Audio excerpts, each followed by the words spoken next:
Hey friends, it is such a good time to be alive for indie video game developers. Yes, the market is saturated and there are tons of games to compete with, but we also have so many wonderful tools and distribution methods that make it easy for just about anyone to at least start making games. Perhaps you yourself are hoping to start making video games and that's part of why you clicked this video. Or maybe you're already a game developer and you just want to know if Gamemaker Studio 2 is a good engine to use. I personally am using Gamemaker to create a precision platformer called Tethergeist, which you can wishlist on Steam with the links below. My team of 3, Ray, Noah, and myself, have been working on this game for 3 years, and I therefore have been using Gamemaker Studio for, well, over 3 years. So I think I can provide some valuable insights into the engine for anyone considering using it. In this light, I'll be drawing from my own experiences to explain the pros and cons of Gamemaker, and I'll give you some examples of games made in this engine. So with that, let's get into it.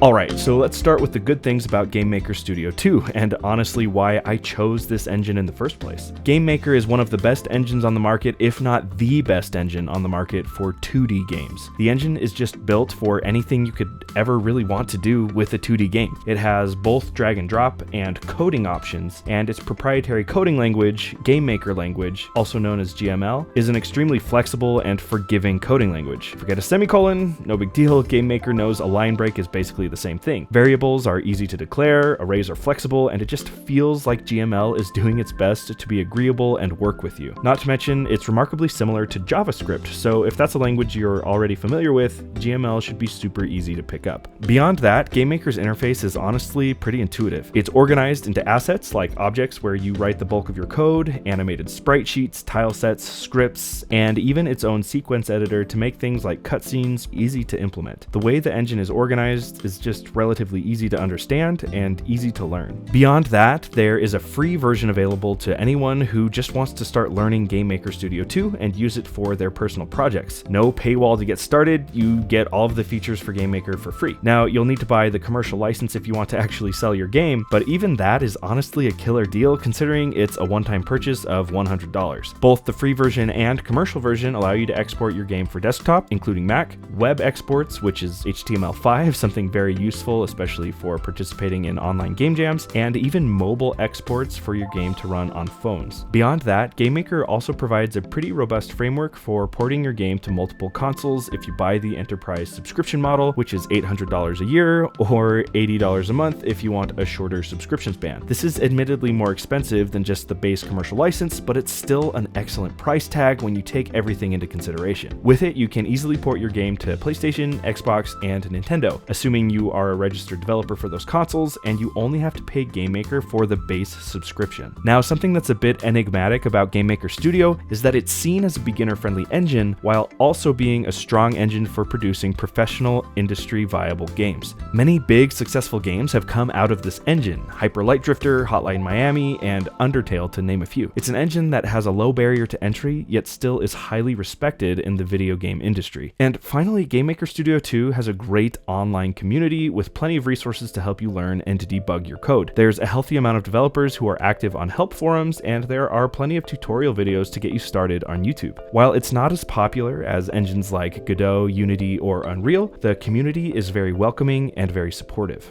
Okay, so those are the points in favor of Gamemaker, but what about the points against it? Perhaps the largest reason developers have for not using Gamemaker Studio is that it is not built for creating 3D games. From what I understand, it's technically possible to create 3D games in this engine, but it is not streamlined to make it easy the way an engine like Unity or Unreal would. So if you're looking to make 3D games, Gamemaker Studio 2 is not the engine for you. Another thing I've run into on occasion is a slight dearth in tutorial materials for niche topics. For example, I worked recently on implementing Steam achievements and Steam stats in my game, and I honestly couldn't find any tutorials on how to do it. Gamemaker does provide documentation on it, so I was able to figure it out, but it would have been nice to have an actual video tutorial on the topic with troubleshooting tips from someone who's actually done it. In truth, I actually pieced together some of the information from other videos on how to implement Steam stats through Unity to infer how it might work in Gamemaker. And I've run into a handful of other moments with topics like optimizing game performance through preloading texture groups, or even just finding a truly beginner-friendly tutorial series on how to use shaders. That's not to say there aren't some great tutorial channels out there though. I'm talking about channels like Sarah Spalding, Pixelated Pope, Dragonite Spam, Friendly Cosmonaut, and Gaming Reverends. But even so, the list is a lot shorter for tutorial series in Gamemaker than for series in more popular engines. You're very unlikely to run into a topic in Unity that doesn't have some sort of video on it. And the last potential con is that Gamemaker Studio uses its own proprietary language, which I realize I just listed as a point in favor of Gamemaker, but it's also a two-edged sword. Yes, the language is easy to learn and very forgiving, but it doesn't have a ton of crossover if you're already learning languages like C#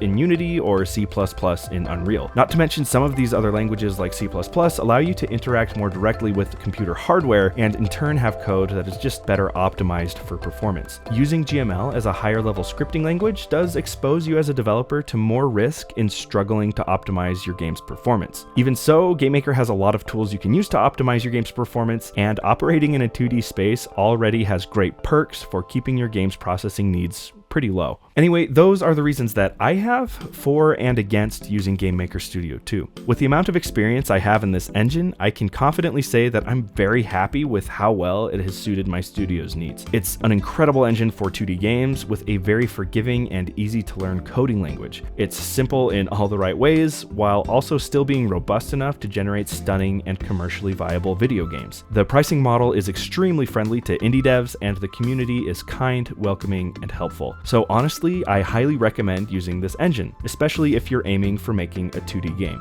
Which does beg the question for my studio specifically. Will we keep using Gamemaker Studio for future games after we finish making Tethergeist? The answer is, well, yes and no, depending on the game. We do eventually want to move into the 3D space, and I'll very likely be using a different engine to do so. But we also plan to keep 2D games as part of our offering, and I'm totally happy sticking with Gamemaker for every 2D game we have in mind for the foreseeable future. It's been really good to us. If our game Tethergeist looks like something you'd like to check out, we'd be honored to have you head over to Steam and playtest and wishlist it. We also upload regular devlogs about the game's progress, and we keep an open line of communication with our community over on Discord. Feel free to subscribe on our channel here and join our Discord server to stay in the loop. All of the links you'll need are in the description below. Thank you so much for watching, and I'll catch you next time.